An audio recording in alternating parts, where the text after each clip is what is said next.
Hey there, Grumpy Old Fart here. Be sure to check me out over on Rumble. There you'll find all of my stuff from YouTube, plus my political and social commentary and weekly current events, which YouTube frowns on. Links to my Rumble channel, as well as my other YouTube channels, and links to let you order my books are in the description of this video. If you enjoy my content, please like, subscribe, share, and comment. I welcome your comments, even if you disagree with me. Now, on with the video. Hey there, Grumpy Old Fart here. I'm doing an advanced Dungeons & Dragons story on stories we all hear, tall tales. I've been playing this game for almost half a century, and in all that time I've played with a lot of really good people. But as with any group of people, you're going to find a few clunkers. One of the favorite things for every Dungeons & Dragons player is the stories we share in groups. Every player, from the novice to the dungeon master, has their stories to tell. Frankly, my wife and son were tired of hearing my reruns, so that's actually the reason I have my YouTube and Rumble channels. One of the things you need to watch out for is the tellers of tall tales. Tellers of tall tales. Those gamers that are, shall we say, full of shit. Those guys are a dime a dozen, let me tell you. For example, I'm going to give you a couple of examples here. I heard one guy who said that his group of players, he was part of a group of players, and they walked into the 9th plane of hell and had a sit down with Asmodeus. The group told him that he was going to give them a specific artifact that he had, or there was going to be a problem. And of course, Asmodeus acquiesced to their demands. And for those of you who don't know, Asmodeus rules the 9th layer of hell, the 9th plane of hell. He is the biggest, baddest of the big bads as far as devils goes. And I asked what level the group was. This guy replied, "Oh, we were 3rd level." Yeah, that immediately red flags started going off, and I told him that if he was telling the truth, their DM wasn't worth shit. He got upset. I said, look, Asmodeus would have made them all his pets and then tortured them all to death if they were lucky. He did not understand that. That's how I knew he was full of shit. There's a lot of them out there. They're everywhere. Oh my God, you're going to meet them. Just take it in stride and go. Another guy said that he had a 1st level thief who got lucky and was able to kill an ancient, huge black dragon. I asked how he was able to survive the breath weapon, and he replied, "I made my savings throw." I replied, "Well, since the ancient, huge black dragon has 8 hit points per die, that means it had 64 hit points.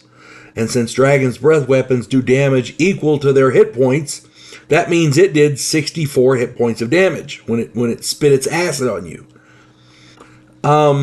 Making your save means you still took 32 points of damage. No 1st level character has 32 hit points, so that makes no sense. And that's not even mentioning the acid pooling underneath your, at very least, unconscious character. Yeah, a thief has a maximum of 8 hit points at 1st level, because they don't get the +4. They on the Constitution, they only get the +2, and he rolls a D6. So at 1st level, he had 8 hit points. If he made a savings throw, he would have taken 32 points of damage, which means he was at -24. Yeah, he was dead. A barbarian or a ranger could theoretically survive the initial breath weapon, but they would be unconscious. A thief would, yeah, it's just not happening.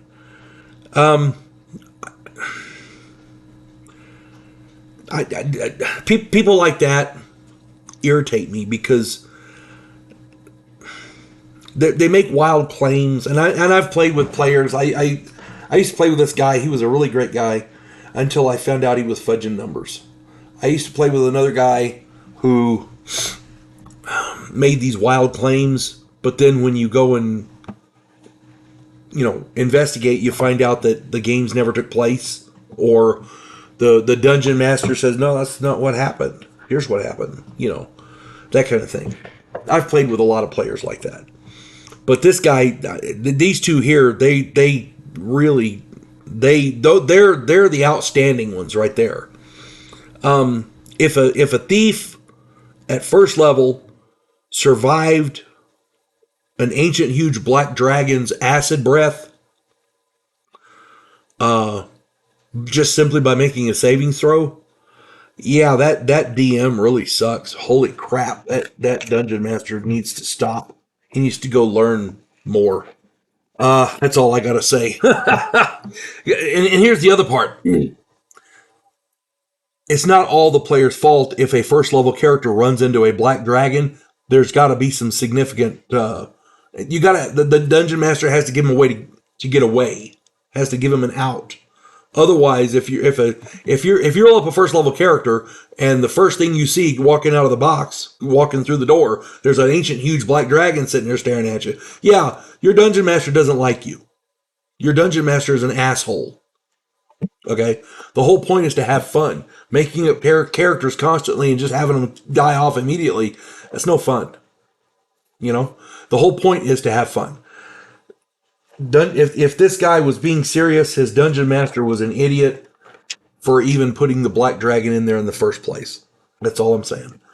At any rate, just beware of the tellers of tall tales, because not everybody's on the up and up in this. That's all I'm saying. Hope this finds everybody well. You folks have a good one. God bless one and all. We elect cookie-cutter politicians every single election cycle. Yes men who maintain the status quo and do just enough to make us believe the system still works. Imagine, if you will, a president who actually tries to fix things. If you like action, political intrigue, and a righteous crusade, check out my political thriller, The Righteous President.